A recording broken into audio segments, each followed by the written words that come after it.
got a cherry bomb. Welcome to Breaking Beauty Podcast, Alexis and Christina, aka the Lipstick Lesbians. Woo! Yay! Tell us what's the 60-second, long story short on how y'all ended up in our For You page. And maybe this is obvious, but for anyone who doesn't know, what's behind the name? Oh my God. I don't know if we could make a long story. Yeah, I could do a 60-second elevator Yeah, let's hear it. You're All right. TikTokers. Yeah. Let's do it. Yeah. My brilliant wife has been yelling at me to make content for 5 years. And one day she took matters into her own hands and started filming me inside Sephora. Yeah. And all driven by my desire to replenish my Makeup by Mario Skin Enhancer. That's what the trip, Yeah. that was the birth of the reason for the trip. Yeah. And the content was really just a moment of celebration, I think, of the craft of product development. Mm-hmm. And Christina is the only one that ever got to witness that, who was outside of the industry in its purest form. So she captured it on camera, edited the video, posted the video. I had no idea, woke me up the next morning shaking me and said, we're viral, we're viral, we're viral. That's pretty good And, for a first video. I mean, That's Yeah. incredible. In the beauty space. I mean, a lot of people don't know this and we don't really talk about it that much on our channel, but we did have a beauty brand called Fempower Beauty that sold lipsticks. We only had Okay. lipsticks. mhm. We completely bootstrapped, which means that we completely self-funded our own line, which is the most insane thing you could do. I do not recommend. We learned a lot the hard way. And during COVID, I wanted to find creative ways to get our name out there. So Yeah. to me, I just I don't know if I was channeled or a creative wind got a hold of me. And I was like, we're lesbians. We sell lipstick. We need to be Yeah. the lipstick lesbians. So I captured the handle and it was during COVID in 2021. Yeah. And I just filmed Alexis. And the problem Without was we didn't, beauty. without Yeah. beauty, the problem was is that we didn't have a lot of behind the scenes of our lives to show as founders of this brand because that Right. was the idea. Like, I'll capture the handle. We'll show the behind the scenes of our lives as founders of this brand, and let's see what happens. But it was Yeah. a lot of me recording Alexis, like, "Hey, baby, what's your favorite part of being a lesbian?" Because I thought because it had lesbian in the name, we Yeah. needed to talk about being gay. Right, Like, you yeah. know? Yeah. But the first time we really just didn't talk about our brand is when we went viral Yeah. and they were in Isn't that- Sephora. Yeah. That's a lesson to any brand people listening. It's all about Exactly. the behind the scenes It is. and And people care more about this is what we've humans. learned with Yeah. our podcast, but they like the takeaway.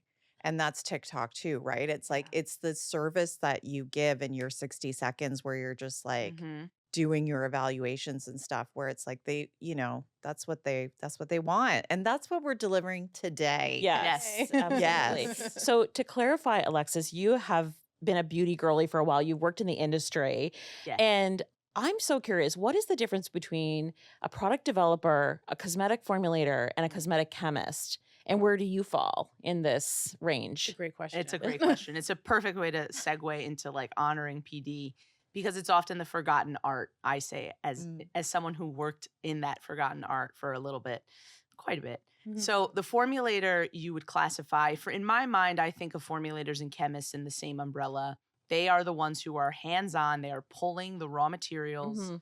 that they have inside the lab and they are mixing the bases that we all enjoy in finished form today. Now, the product developer, depending on where you're sitting in the industry, are you working inside a major corporation who's working with outside vendors, who we'd call contract manufacturers? Yeah. So you're on the brand side, or are you on the manufacturing side? There's slight nuance, but the most important thing is the product developer is always quarterbacking and translating to the chemist what the marketing team wants. Right. And that holds true across whether you're on brand or manufacturing. Yeah. So a lot of what I would be able to identify as a major consumer pain point, need, problem, I could translate that to the chemist who's not always wearing makeup, who doesn't understand what it's like to walk out of New Yeah. York City on an 89-degree day and have her product or their product or his product Yeah. melt off. Yeah. Yeah. So there's a fine line between science and art. And when I studied at FIT, the first question that they asked us at the beginning of the cosmetics and fragrance marketing program, do you think cosmetics is an art or a science? Mm. And the scientist will tell you it's science. Mhm. And the makeup artist will tell you it's art. And I will tell you it's that beautiful middle point. And Right. that's the relationship. That's the sweet spot between the chemist and the PD person that brings you the true magic you see on shelves Yeah. today. I love Yeah, that. that's Such awesome. a synergy. Mhm. And Christina, your background is in education. You have a PhD. I do. Dr. Christina, am, yeah. we have here with us. And so you both are creating something really exciting. Beauty mastery, transform into a product developer and consumer genius.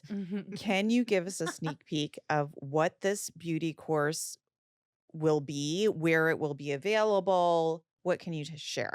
How many times have I stood at the drugstore, like shopping for products, just looking at this wall, being so overwhelmed, like, I don't know what to buy, you know? Yeah. With that question in mind, always zooming out, asking the much bigger questions. And that's what we do in the course. And we break down different formats. We go through the differences. We break down the chemistry, really helping consumers figure out what can they be better at looking at beauty products. How can they look at their beauty purchase differently? But also, if you're someone that wants to break into the beauty industry and you want to break into beauty product development, how many DMs do we get? Oh my God. daily? Yeah, people don't even know this is what you do as a job, No, they or what you don't. did as a job. They have no Yeah. idea. And You know? that's where That's the exciting. That's where the course began. Mm-hmm. And we had a very small beta for a few months that we launched about a year ago, or alpha even, Yeah. dare I say, in the sense that we had such demand for this and we desperately wanted to give our community what they wanted, Yeah. but it was premature. And then that's when we sat down for months and put together what we've considered this what I will see as the future of a framework of how to start to learn about makeup and the development aspect. Because when you look at, makeup education courses, it's a lot of artistry, which is Yes. amazing. So Exactly. true. Right? So true. But I haven't seen anything, and please correct me if I'm wrong. Yeah, I we haven't haven't. seen anything that's, breaking down beauty products in a way that's helping consumers understand how to make better purchases. Yes. And Yeah. at the same Agreed. time, like elevating just the literacy of like how to Yeah. read beauty products. Yes. Yeah. Well, this is it. And I feel like you really are tapping into a niche because you do see this with skincare. We've seen this kind of like movement where people wanted to understand, the single ingredients that you could Yes. buy and like going so deep on that education. Everybody wanted to be like a skincare nerd. And you're right. I think in the makeup space, it's more about application and you get that from makeup artists. But if you really want to understand, what makes something a satin versus a sparkle Correct. or something like that, this sounds like it's going to be great. Is there videos? Is that what it's going to be? Or do I have Yes. to download a Sorry. syllabus? Like I draw the line not gonna be there. that I'm easy. sorry. No. There will be a companion workbook. Okay. There will be evaluation scales and dovetailing on okay. satin. Ah. Satin can mean 15 different things. Yeah. So imagine, just for a quick, little preview, teaser, there are 13 different formats of lip products in the lip category. We're going to break it down for you. Oh, wow. Not just luxury product by product, format by format, luxury and mass market comparisons.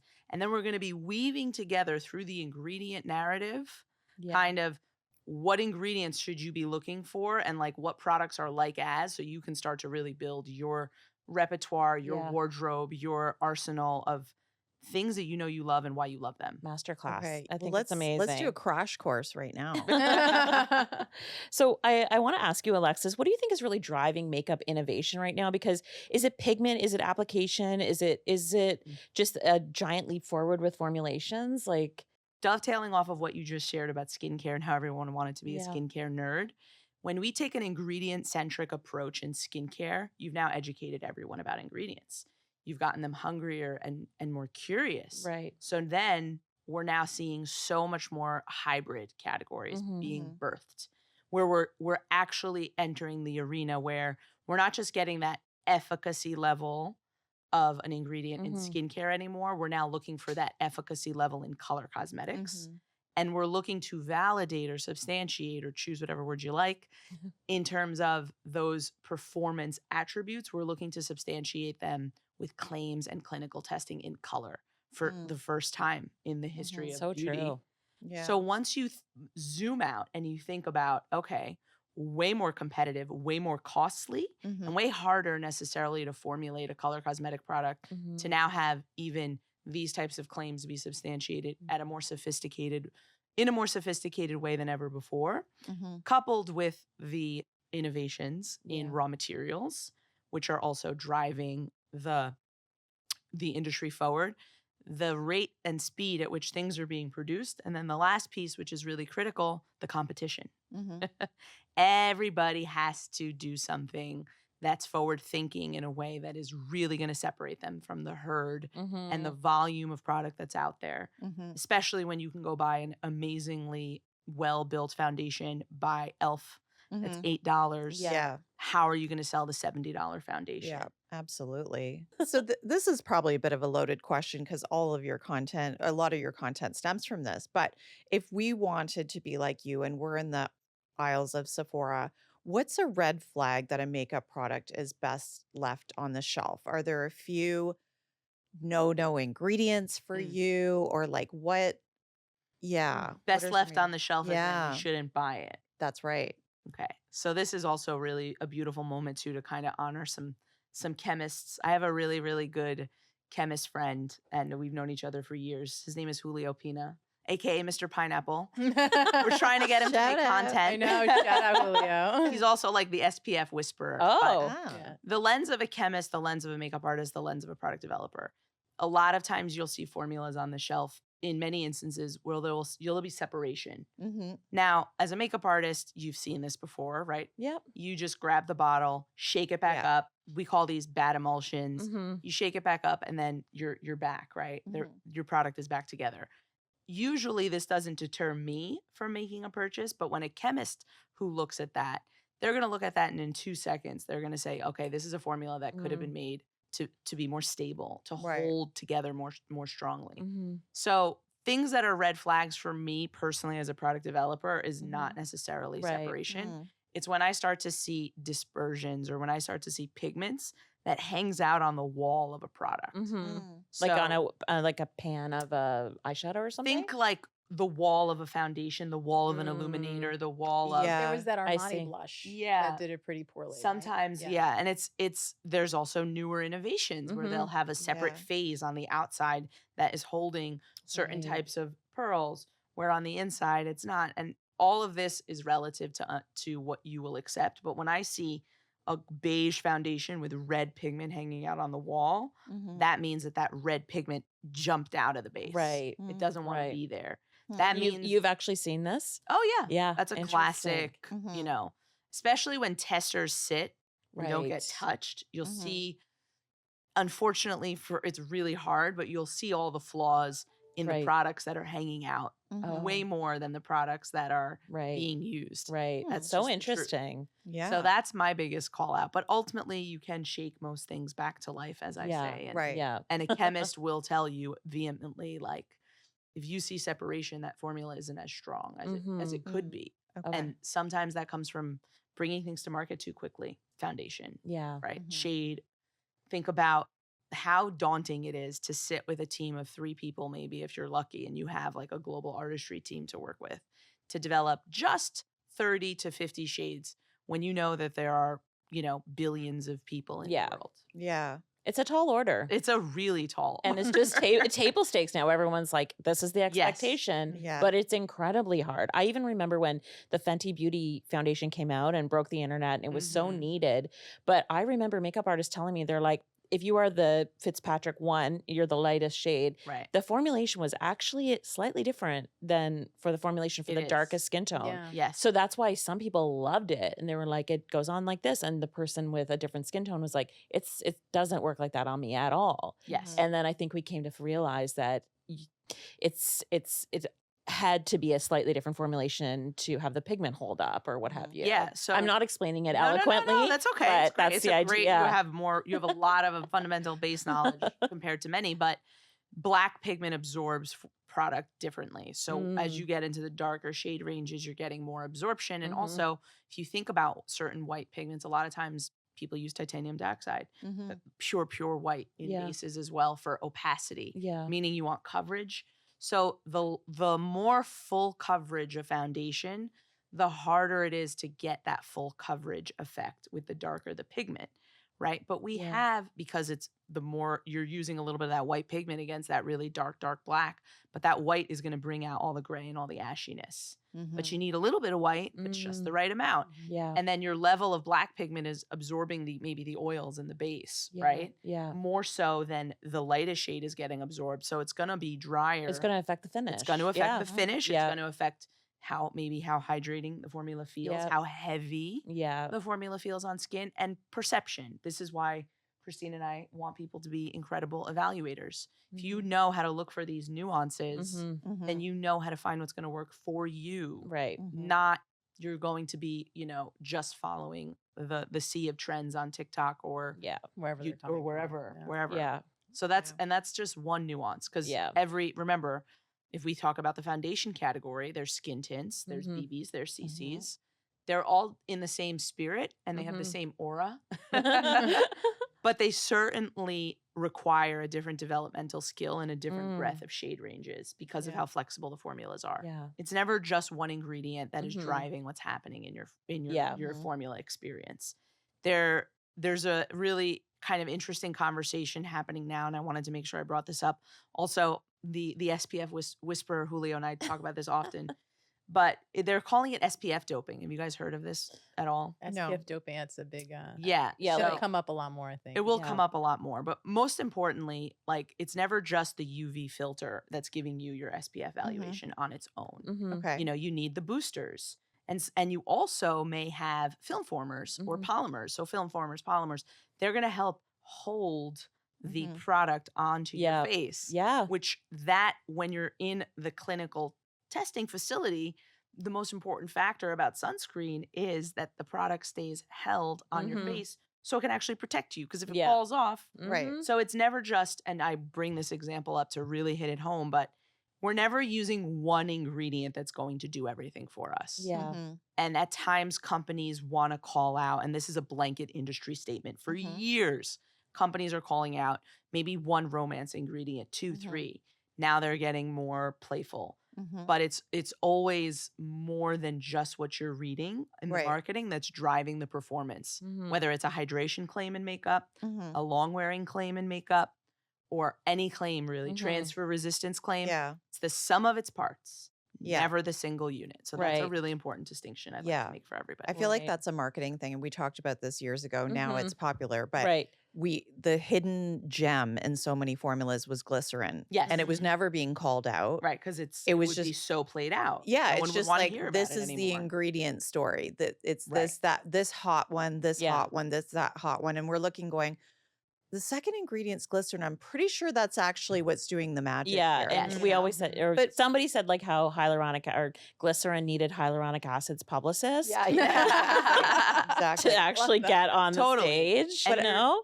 you're going to start to see, speaking of renaissance Yeah. in regulatory, but also just you're starting to see brands now in terms of where the industry is going. Suppliers are putting raw materials in color cosmetics for the first time that I've seen in my career at what we call efficacy level. Mhm. So you're getting hydration claims at efficacy level Okay. from a blush Yeah. Yeah. that you weren't getting before. Right. And they're testing it to validate it, which Yeah. means that the brands can also Make the speak claim. to this, make the claim. Yeah. Okay. And that always Yeah. wasn't the case. It was the Interesting. Right. glycerin. Now, Yeah. It's Yeah. usually the glycerin, right? I'm Yeah. using this just for fun. Yeah. Yeah. So I want to go back to what you said about SPF Oh, doping. thank you. So I was what just, it was about was to come out of my mouth. what's the doping aspect? So the doping aspect is that there's a certain company out there that's claiming that their zinc oxide is like a superhero zinc Mhm. oxide. They really want to own this zinc oxide. And you're going to see, you've seen a lot of mineral only sunscreens Right. now launch, right? Yeah. And now what are we seeing in the US? Mineral only sunscreens with a tint, right? I Right. think we've seen 3 Mhm. mega launches recently, and they're all Yeah. beautiful. Yeah. I'm excited for them. So this one company in particular is claiming that other brands in the SPF category are claiming 100% mineral, but they're putting chemical style UV filters in, or things that Oh. mimic a chemical UV filter, Mhm. right? And they're putting in boosters, like we talked about earlier, Yeah. Mhm. into the formulation to ensure that they hit the SPF 30 claim. But the doping part is that they're not revealing the chemical filters Mm. inside the formula. And they're Really? claiming the 100% mineral. But going back to, and this is why I brought it up, because it's Mhm. such an interesting, juicy topic. Yeah. Yeah, for And we talk sure. about it I've talked about it with my regulatory friends and my chemist Yeah. friends and my PD friends, and we all talk about it. Yeah. Because it's hilarious, again, to assume that your zinc oxide has such a superpower Right. that you can just go and test it and you're not going to use anything. Like take your zinc oxide, go test it without a film former. Yeah. Is it going to stay on? Mm. Right. It needs the boosters. It needs Yeah. the other, you know, Yeah. companion UV filters Right. at times. Like, okay. This is a deep SPF and meaty, doping. Yeah. right? And yeah. I want to be very clear. I am not a chemist. Yes. This is Yeah. why I surround myself with Right. them. Yeah. Yes. And I learn from them and Yeah. with them. And there's lots of amazing chemists on platform as well. Right. Right. But the really important part to take away here for me as a for the consumers, Right. Mhm. for everyone, Yeah. is that it's the sum of its parts, and the way that they validate the testing is a super interesting procedure. Mm-hmm. It's not just about, it's really about, you have to understand, like the minute your skin gets red on the SPF test, they stop. Mm-hmm. But if you put soothing ingredients into your formula, what do you think is going to happen on the SPF test? Mhm. Mm-hmm. Do you think your skin might Mhm. stay less red a little longer? Right. And that is where we've seen the breakthroughs in innovation, because right. a lot of chemists and formulators are forced to do things differently because of the laws. Yeah. And because we don't have all the UV filters that Korea has. Mhm. Mm-hmm. So Yeah. it is coming out to our benefit, because it's sparking creativity and coming to new innovation in new ways with the Right. soothing agents, Mhm. which I love. Like you've seen Ectoin. Yeah. Mm-hmm. Kate Somerville just did a really cool SPF mineral with Ectoin, Supergoop tint, Yeah. heroic because of the Ectoin. Yeah. Okay, I can stop now, but this is a big Okay. topic. I love it. No. Okay. I was going to Yes, ask what I'm your into it. favorite SPF Yeah. is Yeah. real quick. What's so- your favorite SPF under makeup? Both of you. Yeah. Mm. Do you have I like a- the e.l.f. one, to be honest. Are you Yeah. serious? Yeah, I 30, do. yeah. Oh That's- yeah, the yeah. one, the little tube. It's like Yeah. You yellow like on because it. It's nice and thin. Yeah, Yeah. I like it's- thin. it's easy to put thin, on. yeah. You know, It's I'm nice a under convenience makeup. girly. Yeah. You know, Yeah. you Yeah. need pants and pockets. Yeah. You know? Absolutely. I'm like, Yeah. I feel like that one needs to be like triple tested to see if it really reaches the max. But that's my, you know what? Suspicious Sally Yeah. over here. Yeah, Okay. Carlene's always the skeptic. You're not Yeah. wrong. Yeah. You're not. Yeah. And I mean- listen, it's really going back to the testing. It's really hard. There's Yeah. so many Yeah. different skin types that Yeah. receive the sun Yeah. differently. Yeah. Yeah. I always Okay. just think also with when you're talking about zinc oxide, everybody listening, just think about diaper rash cream. That is what zinc oxide is. Paste. It's Mhm. paste. So if all of a paste. sudden it seems a little too good to be true that your 20% zinc oxide on Correct. your face is completely sheer. Yeah. It's watery. And it's like water. Oh Or my like- God, it feels like a K beauty sunscreen. And they're claiming 20%.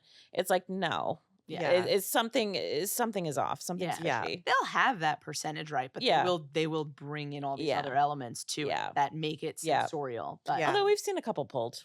Yeah. Bioscience. yeah. Yeah. Yeah. God, I Anyway. loved that one. Yeah. But sheer zinc. Okay. yeah. Yeah, well, Okay.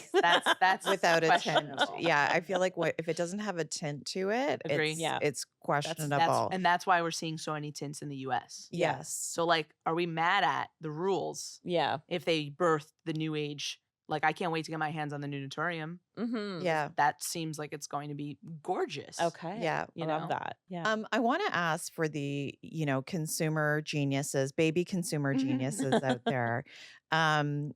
What do you make of reviews these days? What can you trust? What can you not trust? I don't know how much this falls into what you guys are all about, but you're insiders. What do you think? I think really early on, we established that when Alexis is going to be looking at a product and reviewing it online, it's really an evaluation. Mm-hmm. And it's really funny because we said we don't do product reviews, you do product evaluations. And Mhm. Got it. I always used to see Alexis evaluate products throughout her whole career, Mhm. while I was in my career as well.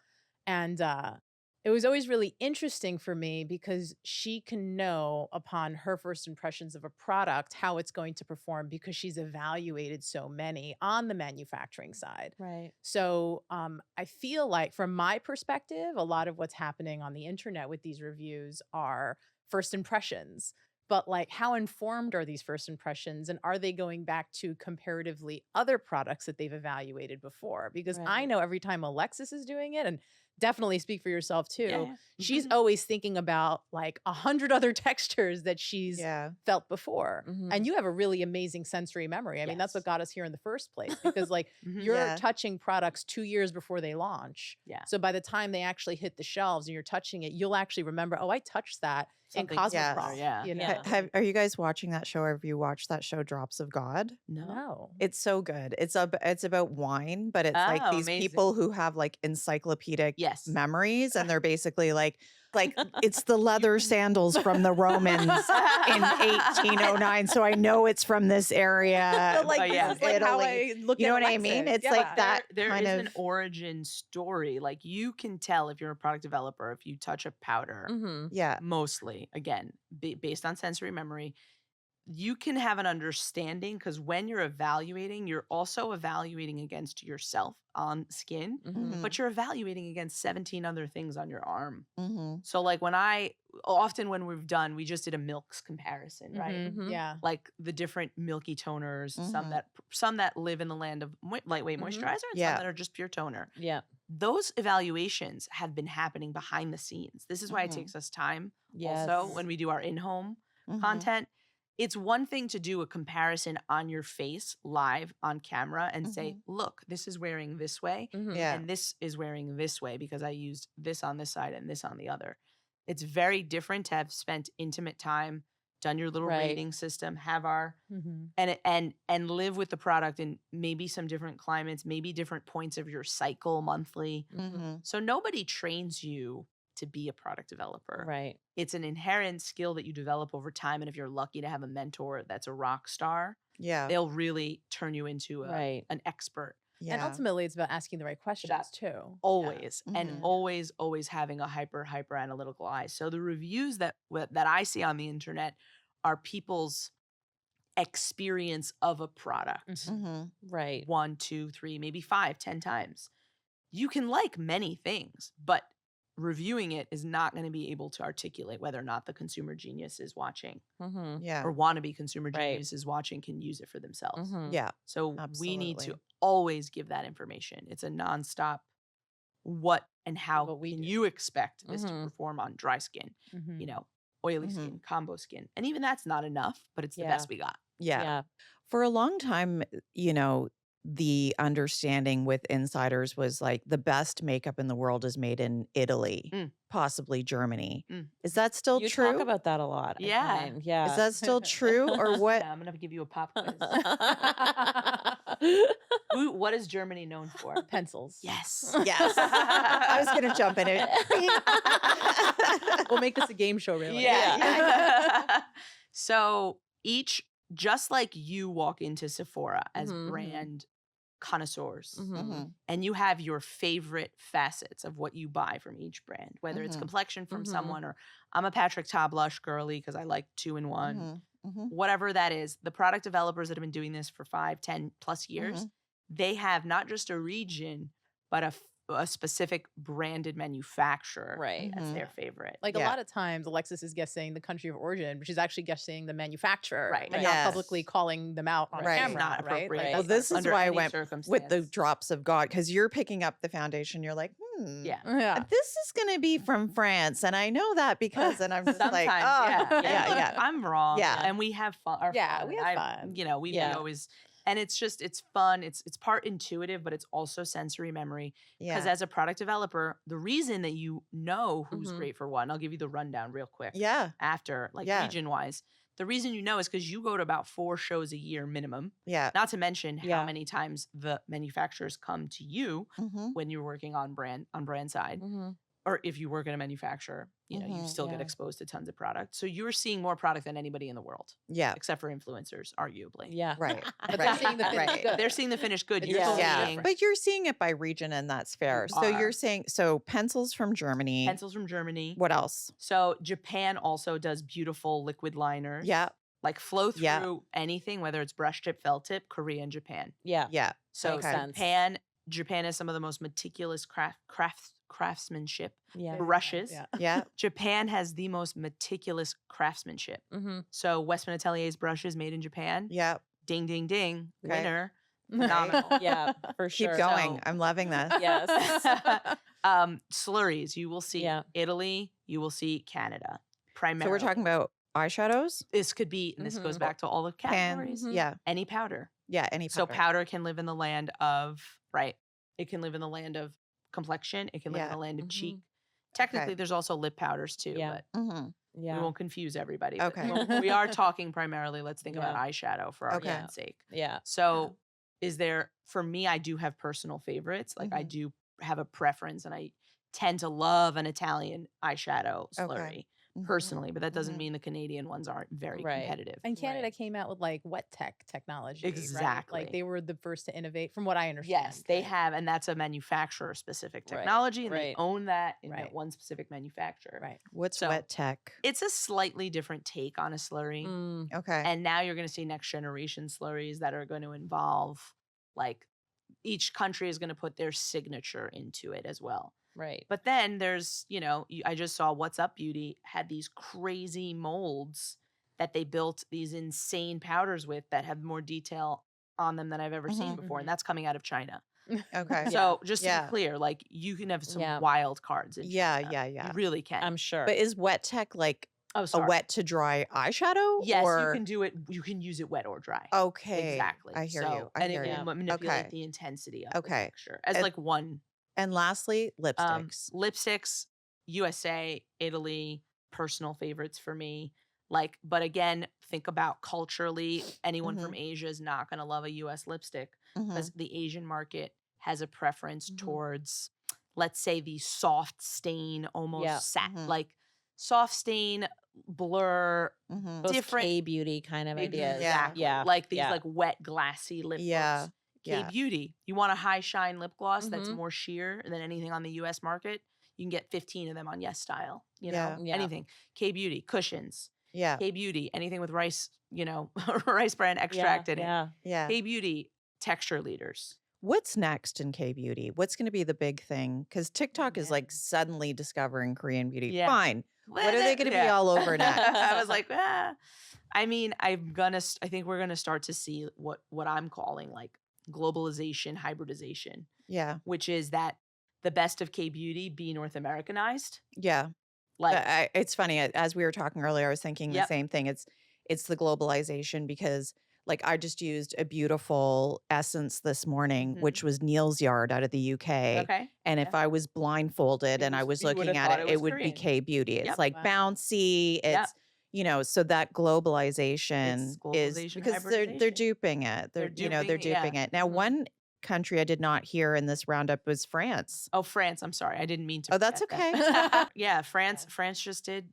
Fenty's new hydrating concealer. Mm. Thin, beautiful, lovely texture. Right.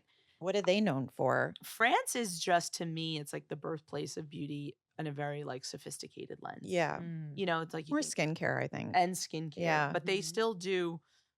I think about Violette France, who's Yeah. bringing the French girl Yeah. beauty Love her. style Love her. Yeah. to North America and doing it Mhm. in a way that's still honoring kind of French heritage. Yeah. Some of her stuff's Totally. made in the USA, Yeah. but again, it's made in the spirit of France. Yeah. And I think they do skincare well. They do complexion well. Fragrance, obviously. Fragrance, If you love obviously. fragrance, And I was in your just about to skincare, say, fucking There's get it. going to makeup be a too. lot Yeah. of fragrance That's in right. those products because Yeah. that is the French way. Yeah. That's yeah. right. Non-negotiable a lot Yeah, of times. right. Yeah. That's right. When they couldn't shower when they were dancers at the Opera Garnier, Versailles up in the here. perfume was born. Yeah. Okay. We have time for one more question. Ooh. We're putting you on the hot seat.